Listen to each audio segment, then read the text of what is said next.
सभी पत्रकार बंधुओं को नमस्कार। कल पंजाब में 2 स्थानों पर ब्लास्ट हुआ और उस ब्लास्ट के बाद भारतीय जनता पार्टी बौखलाकर जिस तरीके से सामने आकर बयानबाजी कर रही है, इससे मुझे याद आता है कि 2017 के चुनाव के पहले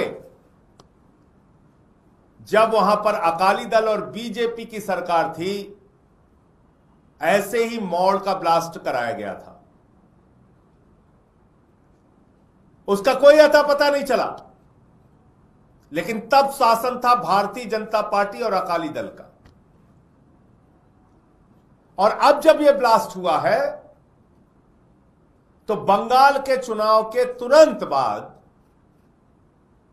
बीजेपी कह रही है अब हमारा मिशन पंजाब है। मिशन पंजाब क्या है बीजेपी का? ब्लास्ट कराना। मिशन पंजाब क्या है बीजेपी का?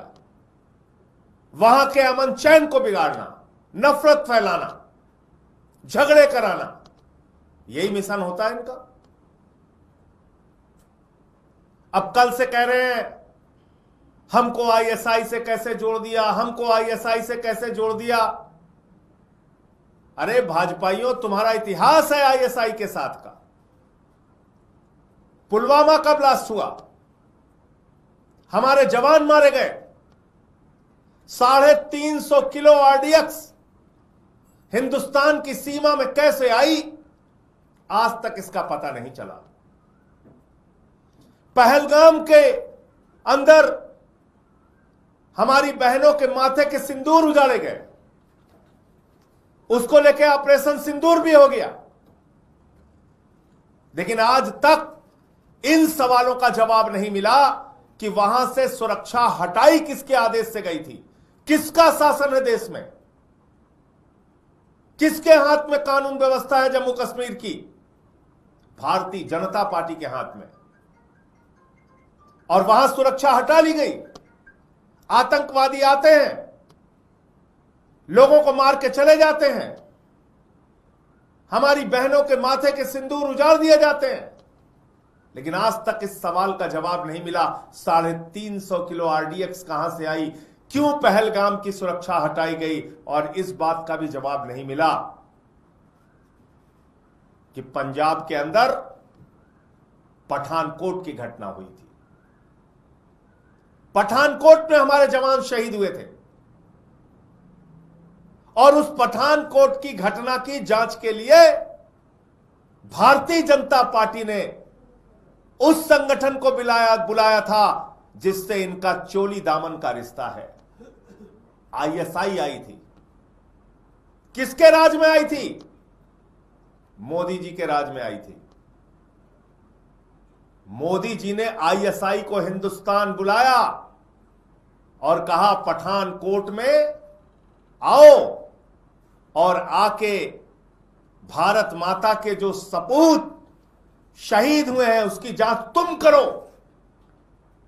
कौन आईएसआई जो हिंदुस्तान में अलग अलग जगहों पे आतंकवादी घटनाओं को अंजाम देता है?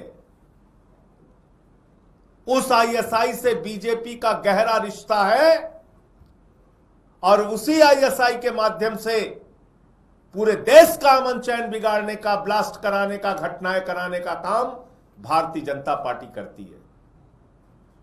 तो इसलिए अमृतसर में जो ब्लास्ट हुआ, जालंधर में जो ब्लास्ट हुआ, वो भारतीय जनता पार्टी के चुनावी राजनीति की शुरुआत है। और जो उनका मिशन पंजाब है उसका एक उदाहरण है। लेकिन मैं बीजेपी के लोगों से कहना चाहता हूं वो पंजाब है। पंजाब का अमन चैन बिगाड़ने की कोशिश करोगे तो वहां की जनता आपको मुंहतोड़ जवाब भी देगी और चुनाव में आपकी जमानतें भी जब्त कराएगी। इसलिए जो कांड आप पूरे देश भर में घूम घूम के करते हैं, जो साजिशें रचते हैं, ब्लास्ट कराते हैं, दंगे कराते हैं, फसाद कराते हैं, नफरत फैलाते हैं, वो प्रयोग पंजाब में करने की कोशिश मत करना। ये जो आईएसआई के साथ आपका मिला जुला रिश्ता है, आईएसआई जो एक खूंखार आतंकवाद को बढ़ावा देने वाला संगठन पाकिस्तान का है, उसके बारे में अब पूरे पंजाब और देश को बताने का काम हम लोग करेंगे। और इन सवालों के साथ जिसका जवाब आज तक देश खोज रहा है, पहलगाम के मामले में, पुलवामा के मामले में, पठानकोट के मामले में, और अब अमृतसर और जालंधर के मामले में, इसका जवाब तो देना होगा। ये खाली उछल उछल के अपने आरोपों को इनकार करना और उससे पल्ला झाड़ लेना, ये चलेगा नहीं। हम लोग देख रहे हैं मणिपुर जल रहा है पिछले 3 साल से। कोई चिंता नहीं है प्रधानमंत्री को, कोई चिंता नहीं है गृह मंत्री को, कोई चिंता नहीं भारतीय जनता पार्टी को। वो चाहते हैं देश का माहौल खराब रहे, बिगड़ा रहे। हमने देखा बंगाल के अंदर किस तरह से चुनाव जीतने के बाद वहां पर हिंसा हो रही है। अभी कल तो वहां जो मुख्यमंत्री के दावेदार हैं शुभेंदु अधिकारी, उनके पीए की भी हत्या हो गई। उसके पहले तृणमूल के लोगों के ऊपर हमले हुए, उनके ऑफिस जलाए गए, उनके ऑफिसों में कब्जा किया गया। दिखाई दे रहा बंगाल में। यही बदलाव करने आए आप। मोदी जी ने भाषण बहुत अच्छा देते हैं। मोदी जी बदले की नहीं, बदलाव की राजनीति करना है, यही बदलाव कर रहे हैं। और आप यही सब पंजाब में करना चाहते हैं। इसलिए देश के लोगों को और पंजाब के लोगों को ऐसी घृणा फैलाने वाली पार्टी से सावधान रहना चाहिए। ऐसी ब्लास्ट कराने वाली और नफरत फैलाने वाली पार्टी से सावधान रहना चाहिए। मुझे इतनी बात कहनी थी। और आपको एक बात और याद दिला दूं कि जम्मू कश्मीर में इनके पार्टी के अंदर तो लश्कर तैयबा का आदमी भी पकड़ा गया था। इनके पार्टी का पदाधिकारी था जिसका जो सीधा सीधा रिश्ता वो लश्कर तैयबा के साथ था। मध्य प्रदेश में इनके कुछ कार्यकर्ता पकड़े गए थे जिनका रिश्ता आईएसआई के साथ था।